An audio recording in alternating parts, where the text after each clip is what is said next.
Le commandant Zixtor fixait la carte stellaire devant lui, retenant difficilement un bâillement. Les lumières clignotaient selon le même schéma qu'au cours des 40 derniers cycles de sa carrière. Des points verts indiquaient les vaisseaux alliés, des zones bleues les routes commerciales sûres, et le reste était noir. Encore une journée tranquille, commenta son officier tactique, Vryn, depuis son poste. Elle était jeune, à peine 5 cycles après sa sortie de l'académie. Les patrouilles l'enthousiasmaient encore. Zixtor se souvenait d'avoir ressenti la même chose. La patrouille frontalière du Concordat caltérien n'avait qu'une seule mission, surveiller les routes commerciales. Ils contrôlaient les navires, recherchaient les pirates et veillaient au respect des règles. C'était un travail monotone. Les pirates étaient rares de nos jours. La galaxie vivait en paix depuis 300 ans. La plupart des problèmes se réglaient devant les tribunaux, et non par des batailles spatiales. Le vaisseau de Zixtor, le Morning Light, était l'un des 12 vaisseaux de la flotte de patrouille. C'étaient de bons vaisseaux, conçus pour la surveillance et l'assistance, non pour le combat. Plus personne n'avait besoin de vaisseaux de guerre. Cette époque était révolue, enfouie dans une histoire que la plupart préféraient oublier. « Commandant » demanda soudain Vryn. Sa voix avait changé. Elle se redressa. « J'ai détecté quelque chose d'étrange sur les capteurs. » Zixtor s'approcha de son poste. Enfin quelque chose de différent. Probablement un simple dysfonctionnement, mais au moins ça rompt la routine. Qu'est-ce que c'est? Contact inconnu, près du secteur Kepler.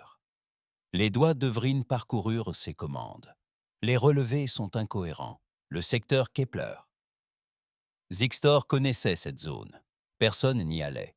Toute la région était ravagée par des tempêtes radioactives et des étoiles instables. Elle était signalée comme dangereuse sur toutes les cartes. Sûrement des interférences dues aux tempêtes, dit-il. Non, monsieur, c'est assurément un vaisseau. Vryn leva les yeux vers lui. Ses yeux étaient grands ouverts. Un gros vaisseau. Et il se déplace à travers les radiations comme s'il n'existait pas. Cela attira l'attention de Zixtor. Il afficha les données des capteurs sur son écran. Vryn avait raison. Il y avait bel et bien quelque chose. Cependant, la signature énergétique était anormale. Elle ne correspondait à rien dans la base de données du Concordat. Ni caltarien, ni vrexien, ni à aucune des espèces connues. Contactez le capitaine Talara par radio, ordonna Zixtor, et déployez la flotte pour enquêter. 10 minutes plus tard, les 12 patrouilleurs faisaient en route vers le secteur Kepler. La voix du capitaine Talara résonna dans les haut-parleurs de son vaisseau amiral. Tous les vaisseaux maintiennent leur formation. Standard. Il s'agit probablement d'un vaisseau de colonisation ou d'un vaisseau scientifique égaré. Nous leur offrirons notre aide et les escorterons en lieu sûr. Zixtor espérait qu'elle avait raison, mais quelque chose clochait. Cette signature énergétique l'inquiétait. Elle était trop forte, trop chaude. Les vaisseaux du Concordat fonctionnaient de manière optimale et économe en énergie. Celui-ci brûlait comme une étoile. À mesure qu'ils approchaient, Vryn mettait à jour ses relevés. « Monsieur, le vaisseau est immense, 3 fois plus grand que notre plus gros porte-vaisseau. Et cette signature thermique, aucun vaisseau du Concordat ne pouvait fonctionner à une telle température sans que ses propres systèmes ne fondent. Essayez de les contacter, dit Zixtor, sur toutes les fréquences standards. L'officier de communication actionna ses commandes. Transmission dans les 47 langues connues, monsieur. Ils attendirent, silence. Aucune réponse. Ils réessayèrent. Encore et encore. Rien. Le vaisseau inconnu continuait d'avancer, immobile et silencieux. Puis il émergea de la tempête de radiation. Zixtor avait vu beaucoup de vaisseaux au cours de sa carrière. De magnifiques vaisseaux caltariens aux courbes harmonieuses, des transporteurs vrexiens pratiques, d'élégants croiseurs diplomatiques. Cet engin ne ressemblait à aucun d'eux. Massif et anguleux, sa coque était recouverte d'arêtes vives et de surfaces planes. Il paraissait brutal, agressif, conçu pour la destruction, non pour l'exploration ou le commerce. Des inscriptions étranges recouvraient en les flancs, des symboles qu'il ne reconnaissait pas. Des vagues de chaleur émanaient des moteurs qui tournaient à plein régime. « Par les ancêtres !» murmura quelqu'un sur le canal de la flotte. La voix du capitaine Talara parvint, ferme et professionnelle. « Vaisseau inconnu, ici le capitaine Talara de la patrouille frontalière du Concordat caltarien. Nous venons en paix. Avez-vous besoin d'aide ?» Pendant un long moment, le silence. Puis des grésillements ont retenti dans les haut-parleurs. Une voix s'est exprimée dans une langue inconnue de l'ordinateur. L'IA de traduction s'est efforcée de déchiffrer les sons, parcourant les bases de données, tentant de comprendre ces grésillements. D'autres mots étranges. Finalement, le traducteur trouva quelque chose. La voix parvint, hachée et rauque. « Ceci, US Indomitable, identifiez-vous, vos intentions, UASS. » Personne ne comprit.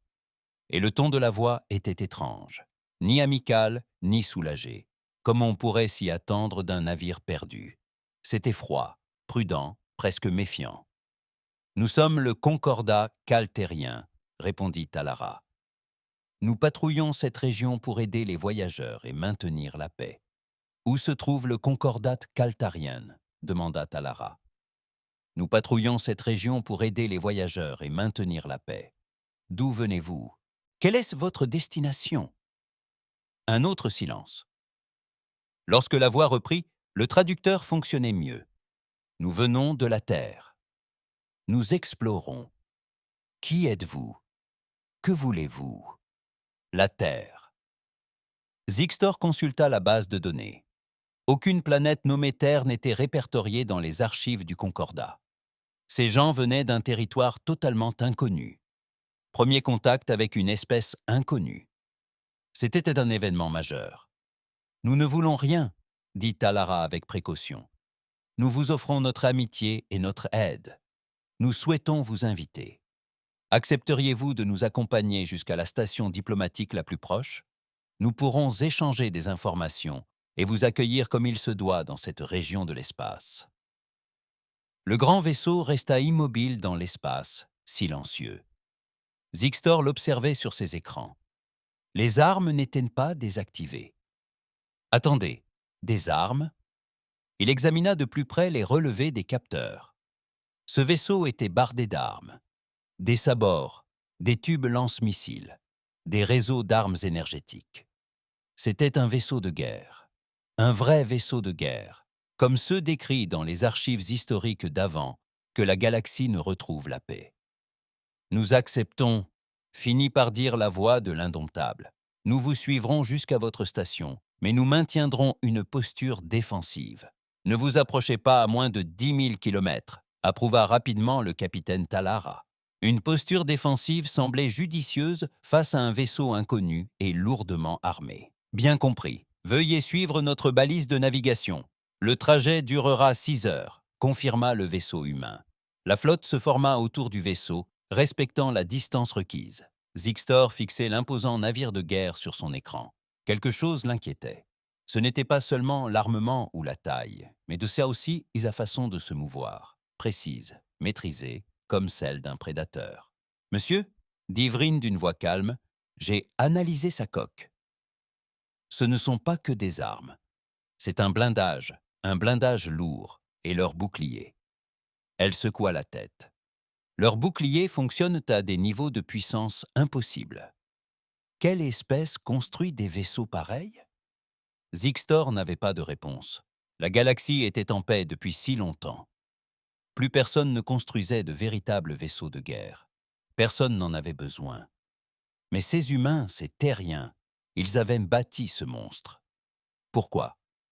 Tandis qu'ils se dirigeaient vers la station diplomatique Harmony 7, Zixtor ne pouvait se défaire d'un étrange pressentiment. La galaxie était sur le point de basculer. Ces humains étaient différents de toutes les espèces qu'ils avaient rencontrées jusqu'alors. Et, d'après son expérience, différent rimait généralement avec compliqué. Il espérait seulement que le capitaine Talara savait ce qu'elle faisait. Amener un vaisseau de guerre inconnu jusqu'à une station civile semblait risqué. Mais après tout, avait-il vraiment le choix ? Les humains avaient accepté de venir pacifiquement. Les refuser aurait été un acte hostile. Le voyage se déroula lentement. Le vaisseau humain suivit scrupuleusement le cap, sans jamais s'en écarter. Un comportement professionnel, discipliné, presque militaire. Ce mot dérangeait Zixtor. Militaire. Plus personne ne l'utilisait. Du moins, pas dans une conversation polie. Approche d'Harmonie 7, annonça le navigateur. Station en vue. Zixtor observa la paisible station diplomatique devant eux. Puis il regarda le vaisseau de guerre humain derrière eux. Deux mondes très différents sur le point de se rencontrer. Il pressentait mal ce qui allait se passer, mais il était trop tard pour faire marche arrière. La station Harmonie 7, suspendue dans l'espace telle une sculpture de cristal, semblait figée dans le temps. Ses dômes transparents et son architecture fluide incarnaient les valeurs du Concordat: ouverture, paix et coopération. L'ambassadeur d'Alcette, depuis la plateforme d'observation principale, observait l'approche du vaisseau de guerre. Le contraste était saisissant. Sa station ressemblait à une œuvre d'art. Leur vaisseau à une arme. L'indomptable s'amarra dans un fracas assourdissant qui fit trembler les murs de la station. Dalseth grimaça. Ces humains n'étaient jamais délicats. Autour de lui, des représentants des trois principales espèces du Concordat s'étaient rassemblés pour assister au premier contact. Les Kaltarans à la peau écailleuse, les Phyrexians aux avant-bras massifs, son propre peuple, les Silcarii, aux tentacules ondulants, tous curieux, tous paisibles. Le sas s'ouvrit. Ce qui en sortit fit reculer tout le monde. Les humains portaient des armures, non pas des combinaisons environnementales comme on aurait pu s'y attendre. Des armures. Des plaques rigides recouvraient leur corps. Des casques dissimulaient leur visage. Ils avançaient d'un pas décidé, les mains près de leurs armes, à la ceinture. Dalcette sentit son cœur s'emballer. En 3 siècles de paix, personne ne s'était présenté à une réunion diplomatique en tenue de guerre. La femme qui menait le groupe retira son casque. L'ambassadeur d'Alcette aperçut pour la première fois un visage humain. 2 yeux, ni 3, ni 4, des traits plats, des cheveux sur le crâne, une peau lisse, sans écailles ni motif. Il paraissait se fragile, doux, presque primitif comparés aux espèces endurcies du Concordat. Mais ces yeux-là n'avaient rien de doux. Ils étaient perçants, alertes, prêts à l'action. « Je suis le capitaine Sarah Chen du service spatial de la Terre unie », déclara l'humaine. Sa voix était claire et forte. « Voici le commandant Park et le docteur Williams. Nous représentons l'humanité lors de ce premier contact. » Dalcette tendit un tentacule, salut de paix traditionnel. L'humaine hésita, puis le saisit. Sa poigne était ferme, trop ferme. « Bienvenue à bord d'Harmonie 7, capitaine Chen. Je suis l'ambassadrice d'Alcette. Veuillez nous rejoindre dans un endroit plus confortable. Nous avons préparé un accueil digne de ce nom. » Les humains suivirent, mais sans relâche. Leurs yeux scrutaient les alentours, sans cesse en mouvement. Leurs mains restaient près de leurs armes. Dalcette tenta de comprendre. Les humains étaient-ils toujours aussi tendus, ou bien se méfiaient-ils du Concordat? Dans la grande salle de réception, Dalcette avait organisé un dîner de bienvenue officiel. Des mets provenant d'une douzaine de mondes garnissaient les tables. Une douce musique emplissait l'air. Des représentants de nombreuses espèces attendaient de rencontrer ces nouveaux venus.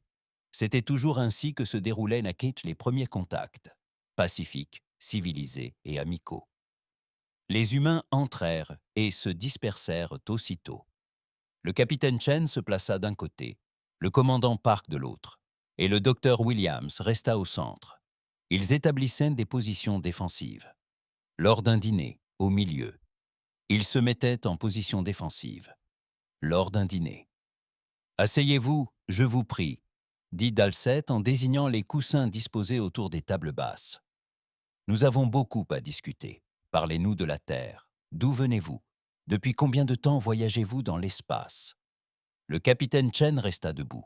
« Avant d'aborder les détails, nous devons comprendre la situation politique dans cette région. Quel gouvernement existe ici? Quelles sont les capacités militaires? Y a-t-il des conflits actifs? Un silence s'installa. Des capacités militaires? Des conflits actifs? Ce n'étaient pas des questions habituelles lors d'un premier contact. Capitaine Chen, dit Delset avec prudence, le Concordat est en paix depuis 300 ans. Nous n'avons aucun conflit. Les affaires militaires sont gérées par de petites forces de maintien de la paix. Nous réglons les différends par la diplomatie et le droit. L'expression de l'humain resta impassible. 300 ans, c'est long, impressionnant, certes, mais la paix ne dure jamais. De quelle défense disposez-vous contre les menaces extérieures? Une conseillère vrexiane prit la parole, son interprète donnant à ses propos un ton amusé. Des menaces extérieures. Il n'y en a aucune. La galaxie est en paix. Vous semblez très préoccupé par la guerre, capitaine Chen. L'humanité est-elle en guerre contre quelqu'un? Pas pour le moment, répondit Chen. Mais nous nous préparons à toute éventualité. Espérer la paix, se préparer à la guerre. C'est ce qui nous a permis de survivre. Cette phrase laissa tout le monde perplexe. Se préparer à la guerre en temps de paix, cela paraissait absurde, paranoïaque. Un des représentants caltiriens posa la question que tout le monde se posait. Depuis combien de temps l'humanité est-elle unie? Depuis combien de temps voyagez-vous entre les étoiles? Nous nous sommes unifiés il y a 80 ans, répondit Shen. Nous sommes dans l'espace depuis 60 ans. C'est notre premier contact avec d'autres espèces intelligentes. Delset sentit son cœur se serrer. 80 ans. L'humanité était si jeune. Ils apprendraient. Ils allaient découvrir le fonctionnement de la galaxie civilisée. 60 ans dans l'espace, et vous avez construit des vaisseaux comme l'Indomptable. Remarquable. Mais je dois vous demander, pourquoi construire un vaisseau aussi lourdement armé? Les vaisseaux d'exploration n'ont généralement pas besoin d'autant d'armes. D'où nous venons, tout vaisseau quittant l'espace protégé doit se défendre, répondit Chen. L'univers est dangereux. Nous ne savions pas ce que nous allions découvrir ici. Mais vous nous avez trouvés, dit Dalset chaleureusement. Et nous sommes paisibles. Peut-être pouvez-vous enfin vous détendre. Harmony 7 est l'un des endroits les plus sûrs de la galaxie. Nous sommes protégés par le droit concordant. Personne n'oserait attaquer une station diplomatique. La capitaine humaine jeta un coup d'œil à ses officiers. Un lien se tissa entre eux. Le commandant Park prit la parole pour la première fois. « Ambassadeur, nous apprécions votre accueil. Mais l'histoire de l'humanité nous a appris que la paix est fragile. Nous ne voulons offenser personne. C'est simplement notre façon de faire. » Le dîner se déroula dans une atmosphère pesante. Les humains mangeaient avec la bouche, mâchant d'une manière que les espèces du Concordat jugeaient primitive. La plupart des espèces civilisées absorbent les nutriments par contact cutané ou par injection. Observer des humains mordre et mâcher était troublant. Pire encore, leur conversation. Ils parlaient d'armes. De même que d'autres espèces parlaient d'art, ils discutaient de tactique et de stratégie. Ils parlaient d'armes. Alors que d'autres espèces parlaient d'art, ils discutaient de tactique et de stratégie. Ils évoquaient des batailles de leur histoire, avec une désinvolture qui troublait tout le monde. Le commandant Zixtor, chargé de la liaison avec les humains, était assis auprès du capitaine Chen. Il voulait en savoir plus. « Capitaine, vous avez mentionné l'unification de l'humanité il y a 80 ans. Qu'est-ce qui s'est passé avant ?» Chen le regarda. La guerre, toujours la guerre. L'humanité a passé la majeure partie de son histoire à se combattre, nation contre nation, tribu contre tribu. Nous avons failli ou nous anéantir à plusieurs reprises. Zixtor en eut la nausée. Vous avez combattu votre propre espèce? Sans cesse. Nous avons connu ce qu'on a appelé la Troisième Guerre mondiale juste avant l'unification. Elle a fait 2 milliards de morts. Chen disait cela comme si de rien n'était. Après cela, nous avons décidé que battre entre nous était une folie. Nous nous sommes unifiés sous un seul gouvernement et nous nous sommes concentrés sur la conquête spatiale. 2 milliards de morts. Zixtor ne pouvait se résoudre à un tel chiffre. La pire catastrophe de l'histoire du Concordat a fait 10 000 victimes. Ces humains avaient net et connu la mort à une échelle qui semblait inimaginable. Comment votre espèce a-t-elle survécu? Demanda-t-il à voix basse. Nous avons appris, répondit simplement Chen. Nous avons appris à mener la guerre efficacement. Et puis, nous avons appris quand y mettre fin. Ces deux leçons étaient nécessaires. Le dîner s'acheva prématurément. Les humains mettaient tout le monde mal à l'aise avec leurs armes, leur paranoïa et leurs récits de guerre sans fin.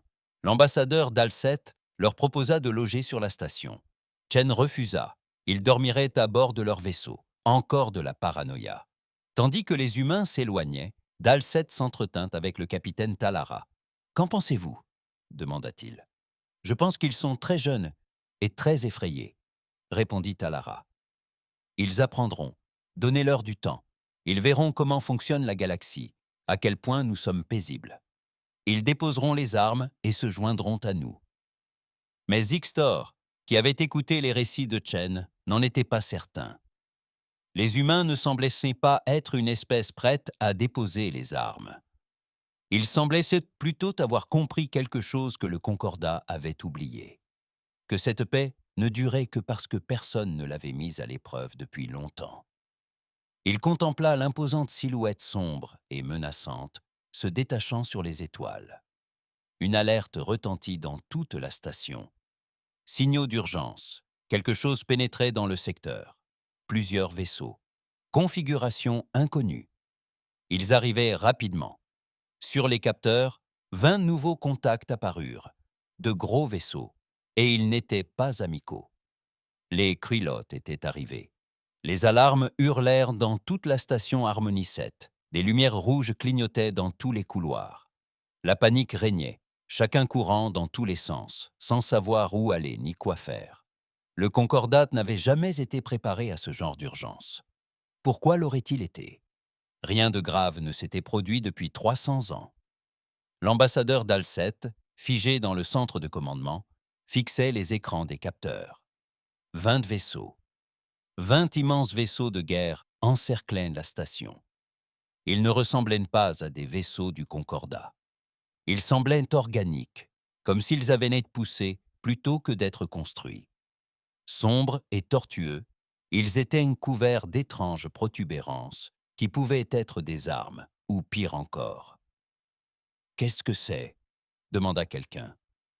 Un vieil officier de sécurité caltarien répondit d'une voix tremblante. « Krylotes. » Pour les Soa. Ancêtres, c'étaient les Krylotes. Ce nom ne disait rien à la plupart des gens. 400 ans s'étaient écoulés depuis la dernière apparition d'un vaisseau Krylote. Ils appartenaient à l'histoire ancienne. Un cauchemar du passé. Une espèce qui avait refusé de rejoindre le Concordat, qui considérait la paix comme une faiblesse.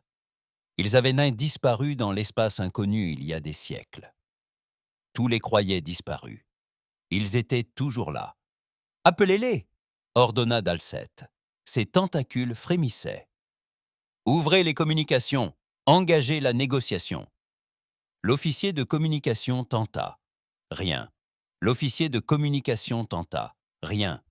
Les vaisseaux Krylotes restaient immobiles, bloquant toute issue, silencieux, dans l'attente. À la lumière du matin, le commandant Xtor observait son écran de capteur avec une angoisse grandissante. Sa flotte de patrouille de 12 navires paraissait minuscule comparée aux vaisseaux Krylotes. Ces systèmes d'armement étaient conçus pour neutraliser les pirates et gérer les incidents. Il ne les avait jamais utilisés contre un autre navire militaire. Aucun d'eux ne l'avait fait. La voix du capitaine Talara parvint dans le canal de communication de la flotte. Elle semblait calme, mais Xtor percevait la peur qui se cachait derrière. Tous les vaisseaux forment un périmètre défensif autour d'Harmonie 7. Armes puissantes en alerte. Préparez-vous à un éventuel combat. Le mot lui paraissait étranger, inapproprié. Xtor s'était entraîné pour cela à l'Académie 20 ans auparavant. Théorie et simulation. Il n'avait jamais pensé en avoir réellement besoin. Vaisseau Krylote, ici le capitaine Talara du Concordat caltarien. Cette station est sous la protection du Concordat. Vous enfreignez la loi interstellaire. Quittez les lieux immédiatement ou vous en subirez les conséquences. La riposte des Krylotes ne fut pas verbale, mais exemplaire. Un de leurs vaisseaux fit feu. Un rayon d'énergie verte traversa l'espace et frappa un petit vaisseau de transport qui tentait de fuir le système. Le vaisseau explosa instantanément. 300 civils périrent en quelques secondes. Le centre de commandement d'Harmonie 7 se tut. Puis, un cri retentit. D'autres se mirent à pleurer. Dalset sentit son corps tout entier s'engourdir. Il venait de tuer des gens, brutalement, sans avertissement, sans négociation, juste la mort. « Feu à volonté !» ordonna Talara. « Armes à disposition, protégez la station !» La flotte de Vos de patrouille du Spalor du Concordat attaqua. Leurs armes à faisceau illuminaient l'espace de bleus et de verts. Leurs torpillos à plasma fonçaient que sur les vaisseaux Krylotes. C'était impressionnant. On aurait dit qu'ils ripostaient, peu importait. Les boucliers Krylotes absorbaient sans peine les tirs des armes du Concordat. Puis, ils ripostèrent. Leurs armes étaient différentes, plus puissantes, plus précises, plus mortelles. Une explosion de plasma Krylote frappa le patrouilleur Sunset Dancer. Ses boucliers cédèrent instantanément. La coque se déchira. L'atmosphère s'échappa dans l'espace, emportant avec elle les membres d'équipage. Le vaisseau sombra dans l'obscurité. « Le Sunset Dancer a disparu !» hurla quelqu'un sur le canal de la flotte. « Ils sont morts. Ils sont tous morts !» Zixtor sentit la sueur perler sur ses écailles. Les boucliers de son vaisseau cédaient sous le feu des Krylotes. Ses armes égratignaient à peine leur coque. Ce n'était pas une bataille, c'était un massacre. Ils n'étaient pas préparés à ça. Aucune expérience, aucun espoir. Un autre patrouilleur explosa, puis un autre. Les Krylotes ne se donnaient même pas la peine. Ils jouaient avec la flotte du Concordat, lui montrant sa faiblesse.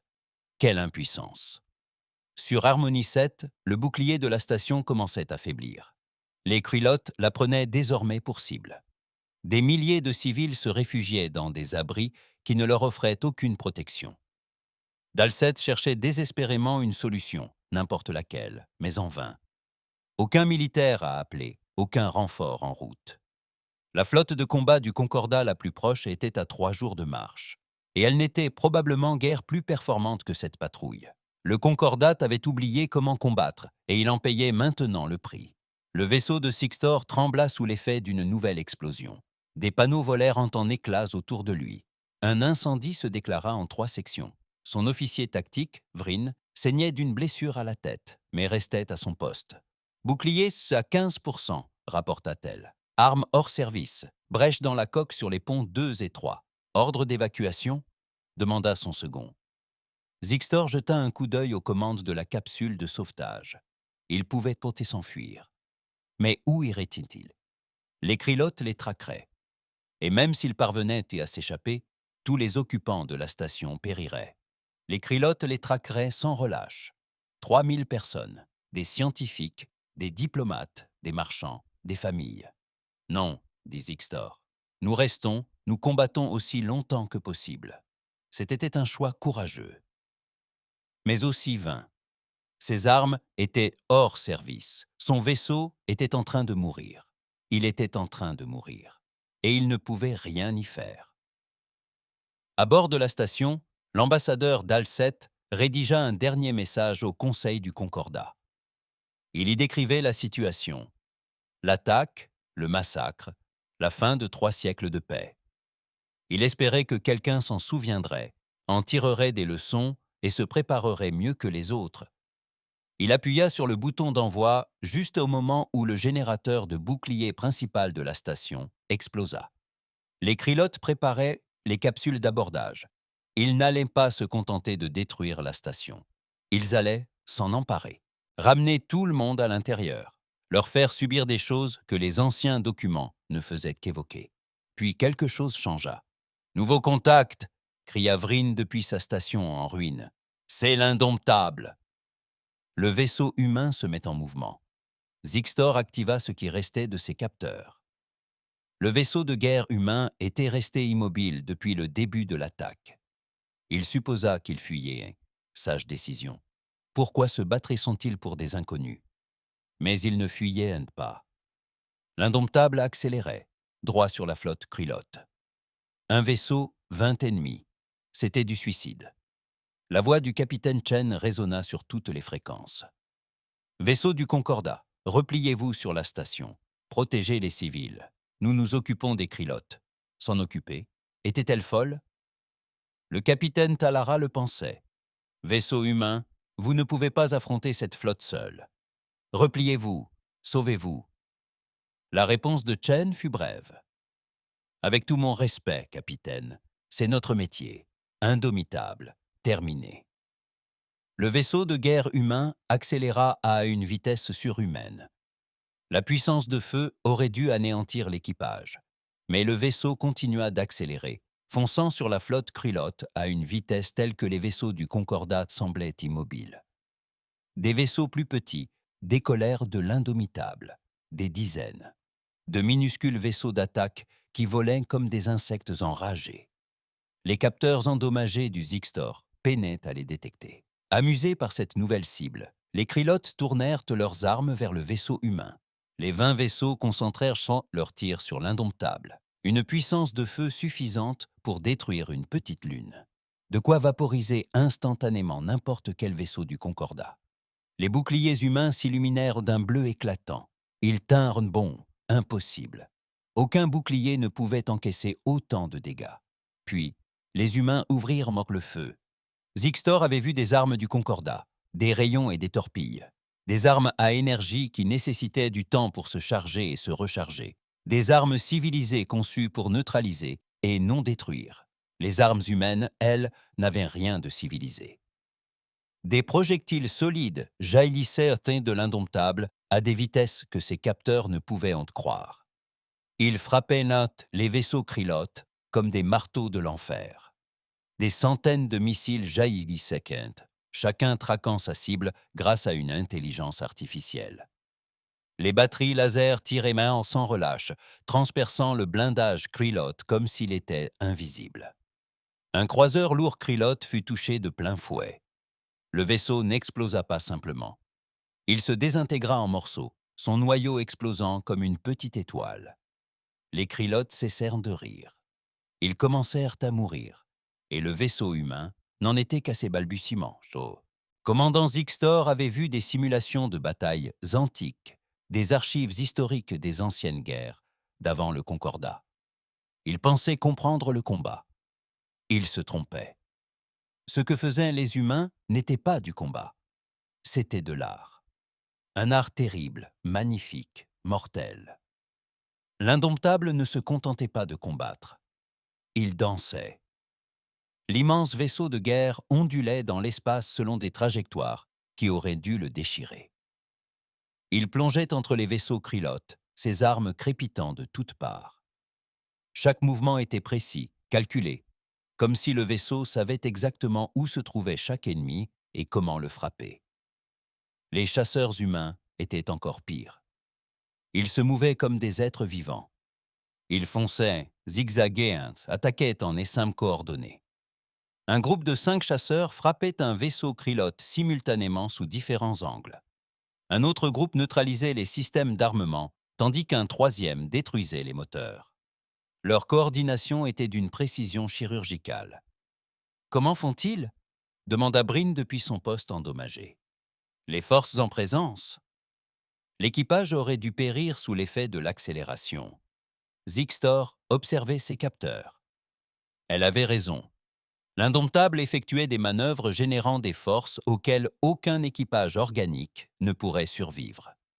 À moins que leur équipage ne soit d'une résistance hors du commun, ou qu'il possède une technologie qui nous échappe, ou les deux. Sur la passerelle de l'indomptable, le capitaine Chen, imperturbable, était assise dans son fauteuil de commandement. Des écrans diffusaient en continu la bataille, montrant chaque angle. Son équipage s'affairait à ses postes avec une efficacité mécanique. Ils avaient déjà affronté ce genre de situation, peut-être pas spécifiquement le Krylo Tower, mais ils s'étaient battus avec acharnement, et cela se voyait dans chacune de leurs actions. Les batteries de canons électromagnétiques 3 et 4 visent le noyau énergétique du croiseur, ordonna Chen. Escadrille de chasseurs Alpha, je vous ai besoin sur ce porte-avions. Désactivez leur rampe de lancement. Escadrille Beta, Protégez notre flanc bâbord. Ils tentent de nous prendre à revers. » « Bien reçu, capitaine. » Les voix répondirent instantanément. Aucune hésitation, aucune peur. Juste des guerriers professionnels faisant leur devoir.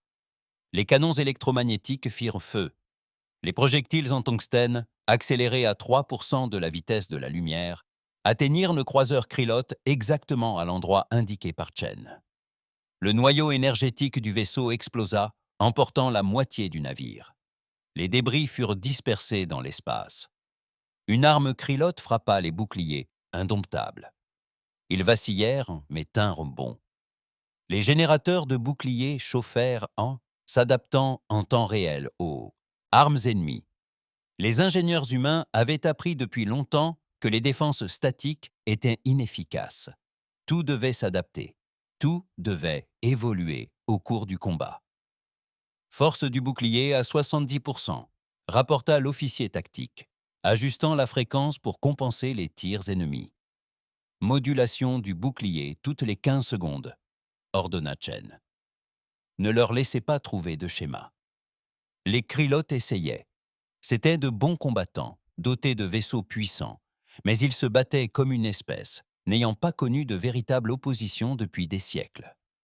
Ils employaient des tactiques classiques, des approches prévisibles. Ils comptaient sur leur supériorité numérique et leur puissance de feu pour l'emporter. Les humains ne combattaient pas ainsi. Ils avaient passé des millénaires à s'affronter. Toutes les tactiques avaient été testées, chaque faiblesse avait été exploitée. Chaque erreur avait coûté cher en sang.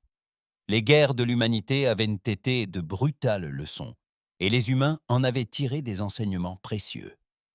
Le maître de guerre Traknor commandait le vaisseau amiral Krillot. Il contemplait ses écrans avec une incrédulité grandissante. Comment était-ce possible? Un seul vaisseau, un misérable vaisseau extraterrestre, et sa flotte était en train de périr.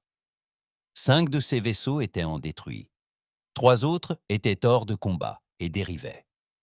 Les derniers subissaient de lourds dégâts, et ce vaisseau humain ne montrait que de maigres signes de faiblesse. Tous les vaisseaux concentrèrent leurs tirs sur l'ennemi. Traknor rugit. « Submergez leur défense. Ils ne peuvent rien contre la puissance de l'Empire Krillot. » Mais ils le pouvaient. Le vaisseau humain se faufila entre ces vaisseaux, comme un couteau dans la chair. Ses armes ne cessèrent de tirer. Jamais elles ne manquèrent leur cible. Ses propres vaisseaux se gênaient mutuellement, craignant de tirer à pleine puissance de peur de toucher leurs alliés. Les humains, eux, n'éprouvaient non pas une telle peur. Ils savaient exactement où se trouvait chaque chose. Ils tiraient avec assurance, leurs armes atteignant leur cible avec précision, tandis que leurs vaisseaux esquivaient les tirs ennemis avec une précision incroyable. Une escadrille de chasseurs humains attaqua le vaisseau amiral de Traknor. De petits appareils, à peine plus grands que des capsules de sauvetage. Il faillit y rire. Que pouvaient bien faire de si petits vaisseaux? Il fonçait droit sur les canons principaux de son vaisseau. Les systèmes de défense rapprochés tentèrent de les abattre, en vain. Les chasseurs étaient trop rapides, trop agiles. Ils tirèrent de petits missiles à courte portée. Les missiles atteignirent les canons de plein fouet, les détruisant de l'intérieur. Puis les chasseurs disparurent, filant à toute allure avant même que son équipage puisse réagir. En quelques secondes, Iltei avait neutralisé les armes principales de son vaisseau amiral, avec une précision qui semblait impossible. « Ce ne sont pas des explorateurs », dit Traknor d'une voix calme. « Ce sont des super-prédateurs. » Sur la station Harmony 7, tous les regards étaient rivés sur les écrans, suivant la bataille. Personne ne parlait. Personne ne bougeait. Tous restaient figés, sous le choc, tandis qu'un vaisseau humain anéantissait une flotte Krillot. L'ambassadeur d'Alset ressentit une émotion qu'il n'avait jamais éprouvée de sa vie. La peur. Non pas celle des Krillot, bien qu'ils fussent terrifiants. La peur des humains. De ces êtres qui paraissaient fragiles et faibles. De ces êtres que le Concordat avait traités avec condescendance et méprisés. Ces gens étaient ce qu'il y avait de plus dangereux dans la galaxie. Ils n'utilisent même pas tout leur arsenal, murmura un analyste militaire. Regardez les relevés de puissance. Ils se retiennent. Ils y vont mollo. Cette pensée glaça le sang de Dalset. C'était ça, être doux? Le combat dura 27 minutes. Il fallut 27 minutes à un seul vaisseau humain pour détruire ou endommager gravement 20 vaisseaux Krylots.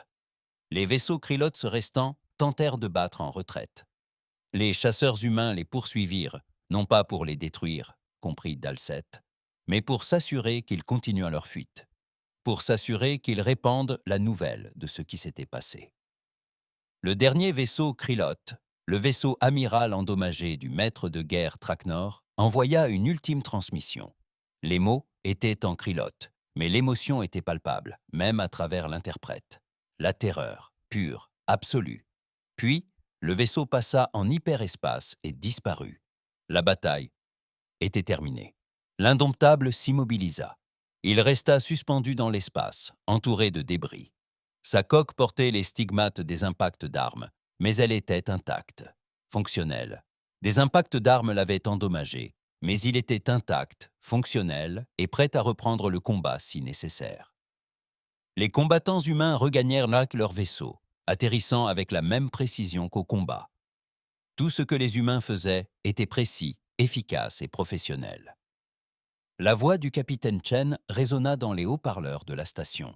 « Harmonie 7, vous êtes indomptable. Menace neutralisée. Avez-vous besoin d'assistance supplémentaire? Menace neutralisée. Avez-vous besoin d'assistance supplémentaire? Menace neutralisée. » Elle le dit comme si elle annonçait la fin des travaux de maintenance, comme si elle n'avait pas remporté une bataille qui aurait dû être impossible, comme si c'était une routine. Le commandant Zixtor était assis dans son vaisseau endommagé, saignant d'une douzaine de petites blessures. Son équipage était blessé, son vaisseau à peine fonctionnel, et il n'avait même pas aperçu un seul vaisseau Krylote. Pourtant, un seul, vaisseau de guerre humain, avait anéanti une flotte entière. Il consulta les données de la bataille, analysant le déroulement des événements. La vitesse, la précision, la tactique, chaque mouvement planifié, chaque tir calculé, ce n'était pas le fruit du hasard. Il ne s'agissait pas seulement de technologie de pointe, il s'agissait d'expérience, une expérience de guerre profonde et durement acquise. Le capitaine Chen l'avait dit pendant le dîner. Son espèce avait passé la majeure partie de son existence à se combattre elle-même. Des milliers d'années de guerre, des milliers d'années à apprendre à tuer efficacement. La galaxie avait connu 300 ans de paix. L'humanité avait connu des milliers d'années de guerre. Et maintenant, elle en connaissait encore des milliers. Et maintenant, Zixtor comprenait. Laquelle de ces guerres vous avez le mieux préparé à des moments comme celui-ci? Passez-moi une ligne directe avec le capitaine Chen, dit-il.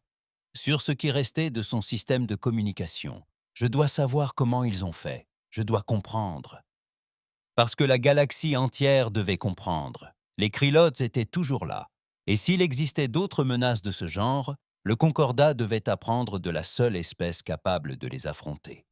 Il devait apprendre de l'humanité. La nouvelle se répandit à travers la galaxie à la vitesse de la lumière.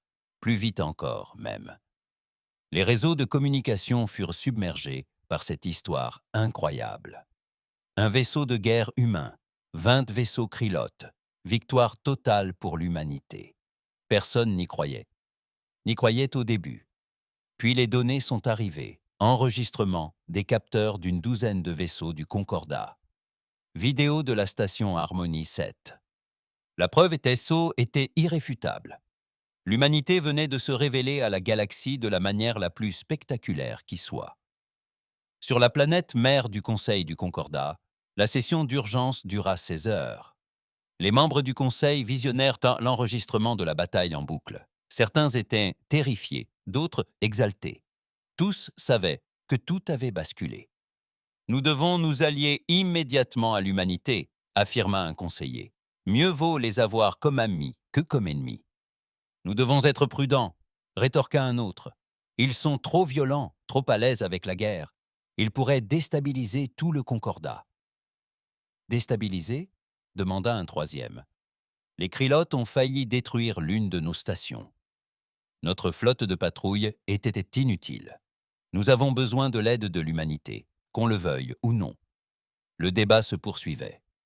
Pendant ce temps, sur Arm on Harmony 7, des réparations étaient en cours. Des équipes d'ingénieurs humains étaient montées à bord de la station pour prêter main forte. Ils réparaient les choses plus rapidement et mieux que l'équipage de la station. Ils étaient efficaces, en tout. L'ambassadeur d'Alcet observait une ingénieure humaine réparer un générateur de bouclier en 2 fois moins de temps qu'il n'en aurait fallu à un technicien du Concordat.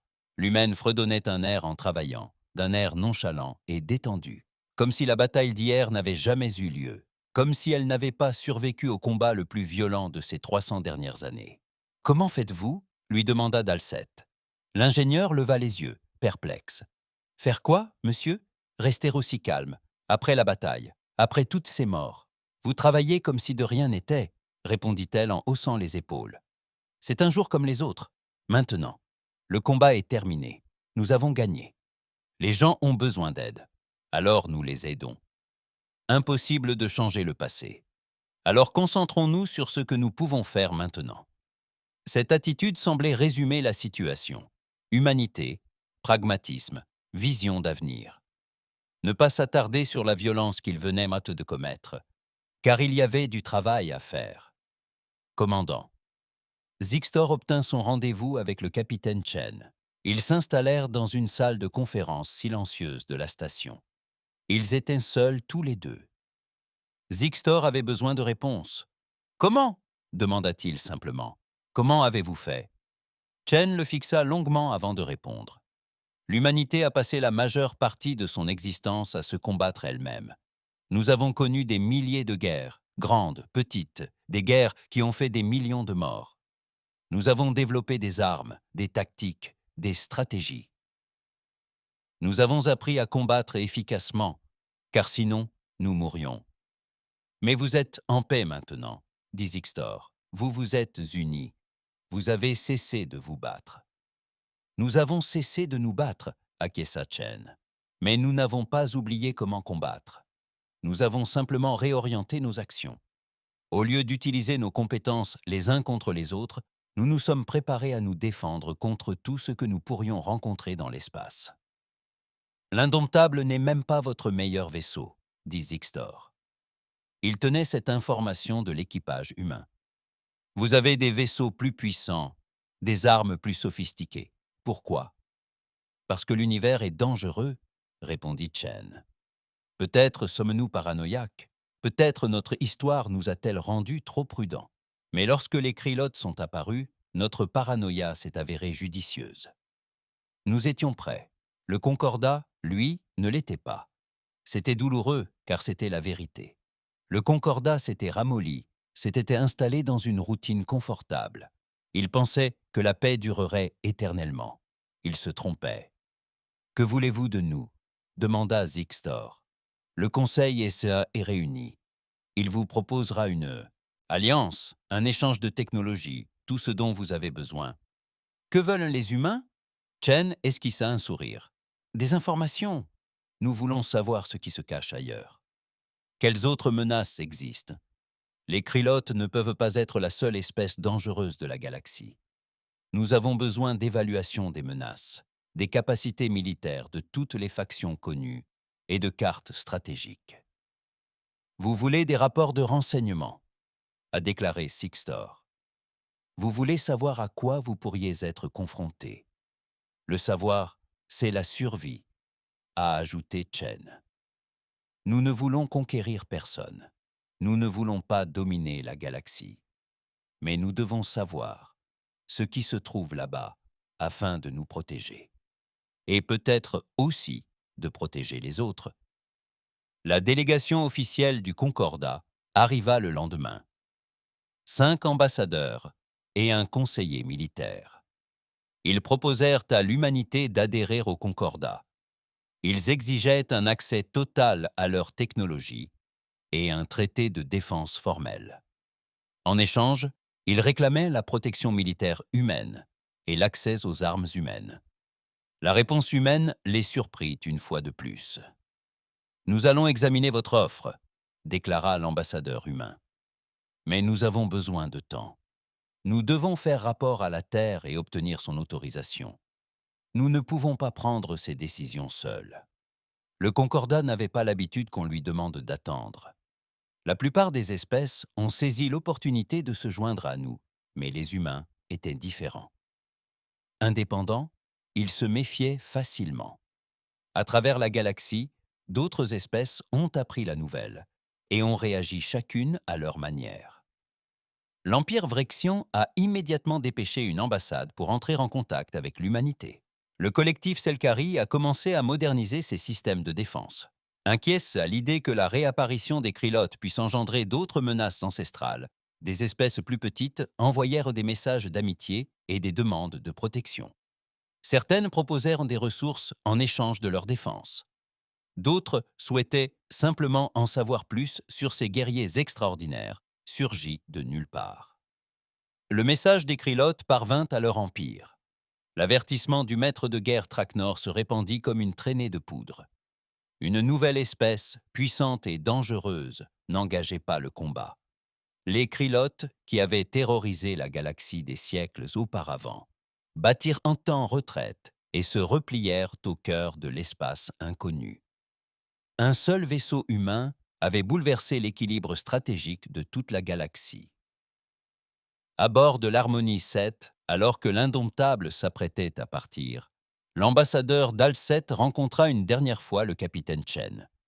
Il devait lui poser la question qui le tourmentait le plus. « Capitaine Chen, votre peuple est composé de guerriers sans égal. Vous l'avez prouvé. Mais je dois savoir, devons-nous craindre l'humanité? Êtes-vous des conquérants? Prendrez-vous ce que vous désirez par la force ?» Chen resta silencieuse un instant, pesant ses mots. « Ambassadrice, les humains ont tiré de dures leçons de leur histoire sanglante. Nous avons appris que la paix vaut mieux que la guerre, que la coopération vaut mieux que la conquête, mais nous avons aussi appris autre chose. La paix n'existe que lorsque des gens bien sont assez forts pour la défendre, poursuivit-elle. La galaxie a connu 300 ans de paix parce que personne ne l'a menacée. Les Krylotes ont prouvé que cela est en train de changer. Il y a des dangers qui nous entourent. Le rôle de l'humanité est peut-être de les affronter. Nous ne sommes pas des conquérants. Nous sommes des gardiens qui savons mener la guerre pour que d'autres n'aient pas à le faire. « Et si nous refusons votre aide ?» demanda Dalset. « Si nous disons que nous ne voulons pas de guerrières dans notre galaxie paisible, alors nous partirons, » répondit simplement Chen. « Nous ne nous imposerons à personne. Mais lorsque la prochaine menace surviendra, et elle surviendra, vous regretterez de ne pas avoir quelqu'un qui sache se battre. » Elle se leva et lui tendit la main. Dalset la prit. La poignée de main humaine était ferme et chaleureuse. La galaxie est en pleine mutation, ambassadrice. L'ère de la paix tranquille est révolue. Vous pouvez vous adapter ou devenir des victimes. Nous espérons que vous choisirez de vous adapter. L'Indomptable se désamarra et commença à s'éloigner de la station. Dalset la regarda partir depuis la plateforme d'observation. Autour de lui, des représentants de dizaines d'espèces firent tien de même, tous partageant la même pensée. Certains avec espoir, d'autres avec crainte. Une nouvelle puissance avait fait son entrée dans la galaxie. Une espèce qui comprenait la guerre à un niveau fondamental. Une espèce qui avait perfectionné la violence puis choisi la paix, sans jamais oublier les leçons de la guerre. Le Conseil du Concordat débattit pendant des semaines de la marche à suivre. Certains souhaitaient une alliance immédiate. D'autres voulaient maintenir l'humanité à distance. Quelques voix paranoïaques suggéraient que l'humanité elle-même pourrait devenir une menace. Mais le commandant Zixtor, voyant le vaisseau humain disparaître dans l'hyperespace, connaissait la vérité. L'humanité n'était pas la menace. L'humanité était la solution aux menaces que la galaxie avait oubliées. Les Krylotes n'étaient que les premiers. Il y en aurait d'autres. Et quand ils arriveraient, la galaxie aurait besoin de guerriers. De vrais guerriers. Pas des gardiens de la paix qui jouaient aux soldats. Pas des vaisseaux de patrouille équipés d'armes de cérémonie. Ils auraient ben besoin d'humanité. La galaxie était sur le point de découvrir ce que les humains savaient depuis des millénaires. La paix est précieuse. Elle mérite qu'on se batte pour elle. Elle mérite qu'on meure pour elle. Mais la paix ne se maintient pas d'elle-même. Il faut que quelqu'un monte la garde. Il faut que quelqu'un soit prêt à recourir à la violence pour protéger les innocents. L'humanité s'était portée volontaire pour cette mission, non par soif de gloire ou de pouvoir, mais parce qu'elle comprenait mieux que toute autre espèce ce qui se produisait lorsque les gens de bien n'étaient pas préparés au combat. La galaxie s'interrogeait sur ce qui s'était passé lors de sa première rencontre avec un vaisseau de guerre humain. À présent, elle le savait. Elle avait rencontré ses protecteurs. Des protecteurs redoutables, violents et efficaces qui se dresseraient entre la civilisation et le chaos. Et la galaxie ne serait plus jamais la même.